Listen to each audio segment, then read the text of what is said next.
দর্শক, আজকের গল্পটা একজন অসাধারণ মানুষকে নিয়ে। একজন নিঃস্বার্থ কর্মী যিনি জীবনের অর্ধশত বছর ব্যয় করেছেন অন্যের শেষ ঠিকানার ব্যবস্থা করতে।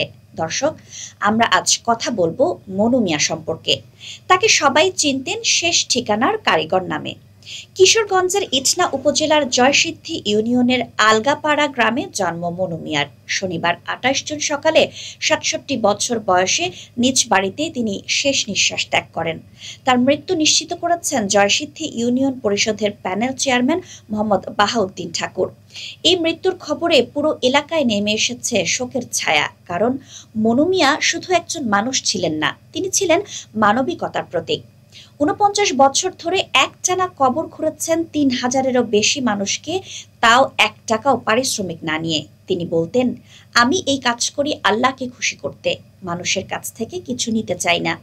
এই মহান কাজের জন্য একসময় তিনি নিজের দোকান বিক্রি করে কিনেছিলেন একটা ঘোড়া। এই ঘোড়ার পিঠে চড়ে ছুটে যেতেন মৃতের বাড়িতে কবর খুঁড়তে। কিন্তু কিছুদিন আগে যখন অসুস্থ অবস্থায় হাসপাতালে ভর্তি ছিলেন, তখন দুর্বৃত্তরা হত্যা করে তার সেই প্রিয় সঙ্গী ঘোড়াটিকে। এতে ভেঙে পড়েন তিনি, মানসিকভাবেই ভেঙে গিয়েছিলেন। এরপর থেকেই দিন দিন শারীরিকভাবে দুর্বল হতে থাকেন। ঢাকার আইনজীবী এবং এলাকার সন্তান অ্যাডভোকেট শেখ মোহাম্মদ রোকন রেজা জানান, হাসপাতালে মনু মিয়াকে দেখতে গেলে তিনি প্রস্তাব দিয়েছিলেন নতুন ঘোড়া কিনে দেওয়ার। মনু মিয়া তখনও বলেছিলেন, মানুষের কিছু দরকার নাই, আমি কাজটা করি শুধু আল্লাহর জন্য।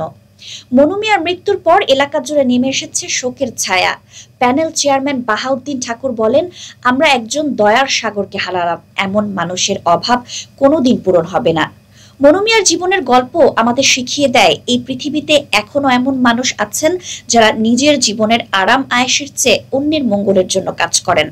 তার মতো মানুষ হয়তো চলে যান, কিন্তু থেকে যান অগণিত মানুষের হৃদয়ে।